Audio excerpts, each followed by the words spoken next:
Hello, welcome to the channel and thanks for joining me. We've got an unboxing video today. This one's just arrived, so no doubt it will need repair, whatever's in here. I don't actually know what is in here as yet, but it looks like it's boombox size, so let's just crack it open and see what we've got. Okay, almost there. It's a fairly heavy beast.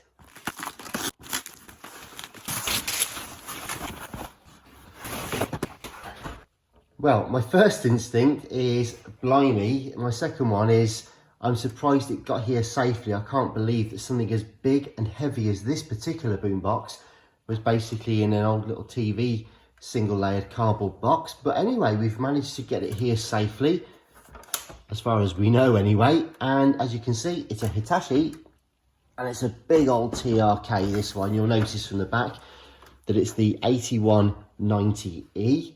And yeah, lovely stereos these. Let's just see if we can open the battery compartment, have a quick look in there. Alrighty, well the springs look pretty good. Slightly strange place to start the video, I know, in the battery compartment, but the battery cover wasn't in properly, so I just wanted to check that out real quick. Alright then, well here we go.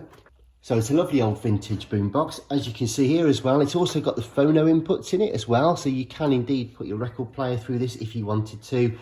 And you've got your external speakers and stuff like that. There's all sorts of stuff going on. Microphones in and your left and right outputs. You've got a 5-pin DIN for record and playback as well, and external aerial inputs as well, should you need those, in addition to the 2 aerials just here. Now, the built-in aerials are original. They've got the original black tips on there still, and they, as far as I can see, are working okay. Let's just check that one. Yeah, a bit corroded, need a bit of a clean. The whole thing is pretty grubby, to be honest with you.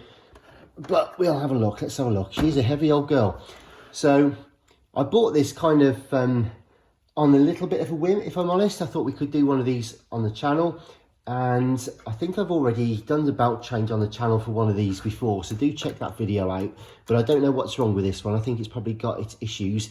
It looked pretty dirty, it's pretty grubby, and it does surprise me sometimes that if I'm just going to be extremely uncouth now and just wet my finger a little bit, yeah, that's grease.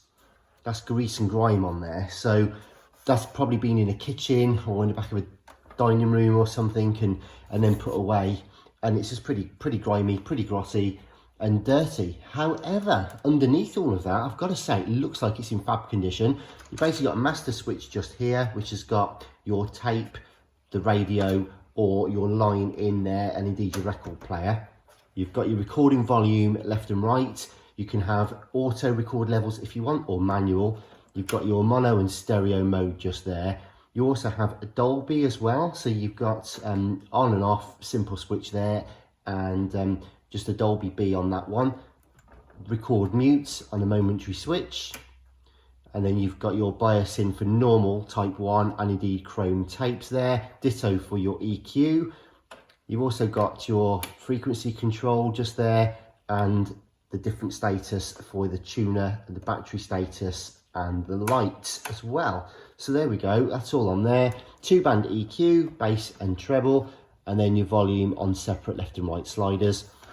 We've also then on this side got a loudness button, which is a simple lock in and lock out, on off, and a 4-band radio. So you've got your FM, shortwave, medium and long wave, and your tuning dial across the front there. I'm pleased to report on this one that it is nice and smooth. As I say, I don't know if it works or not, but I come prepared. Always keep a figure of 8 cable with me, just for such occasions. So let's just see what we've got. Now this plugs in on the back actually, and there's a master switch for the mains. You'll see that in a second. So just on the back there is your main switch. Easy to forget actually. You've got your DC input as well at 13.5 volts. But when it gets to the AC, you actually have a master switch on the back, which you have to, of course, engage. Right, I can see a power light on there. I didn't hear anything at all when I turned it on, but it is on line in. So I'm just going to put the volume to 0, and see what happens if indeed the radio comes on. And I'm just going to extend the aerials, and the radio is about to go on now, and volume. Right, not a lot on there, but I'm going to put it onto FM. There we go.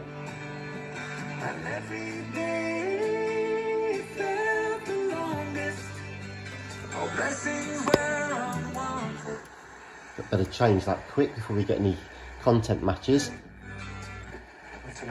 And that's how Ellie fell head over heels. But there we go, that's your FM stereo, and I can see that the left and right channels are outputting nice and strong and indeed equally. And I just wanted to check that the Dolby light, not that that's got anything to do with the radio, but also this little green LED. So just while I was checking the front lights, I'll just check that, and that's working okay. That's great. All right, so we probably, I was about to say, we probably won't find anything else, but I did get something then on medium wave. The switch just needs a bit of a clean. Long wave, probably ditto. And this was unmarked for Checo. There we go, there's your medium wave, and that's working as well. So, came about after Kim Little's. Seems like the radio's pretty strong. I'm about to just retract the aerials just to keep them safe while we do the rest of the messing about. Let's have a look. Okay, so the radio works. We won't check the phono line in today, but we will actually check the tape, I think, while we're here. And I've got to say, this really is grimy and filthy. It's leaving that sort of film all over my fingers here. But in fact, you can see all that dust. But underneath, I think there is a diamond that we can polish out of this. You know, it's got really grubby ends to the handles, but again, they'll polish up nicely as well as the aerials. So let's just try a tape, and that's not good news. I don't know if that was. Oh, hang on, let's have a look. Right, okay. So this timer standby looks like it's not. Everything's gunked up. Everything here is solid. It eventually wants to sort of open. Let's have a look. Right, let's keep going with this. And I'm just going to see if it'll play. Oh.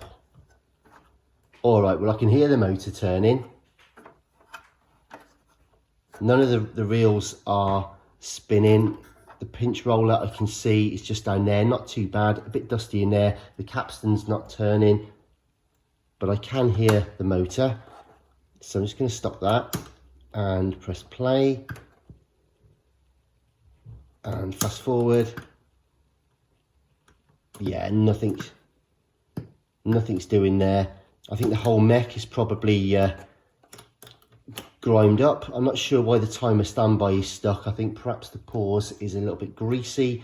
Might need freeing up. It should be able to come away. And again, we may be able, once we get in there, to be able to give that a bit of gentle persuasion by pressing down on the capstan and on the pinch roller mechanism. But nothing wants to return just yet, so I'm not going to force it. We'll get the mechanism out in due course and have a proper look at that. So yeah, there's not much else we can. Right, the DPRS, which is your auto music search light, works on this one, so that's quite nice. That often doesn't work, or it hasn't been reconnected when someone serviced it on the back, so that's good that works. So my only real concern then, I think at the moment, is about this pause being stuck down. Having said that, it feels like it wants to return, so I think there's a mechanical linkage there that's still okay. I don't think it's snapped.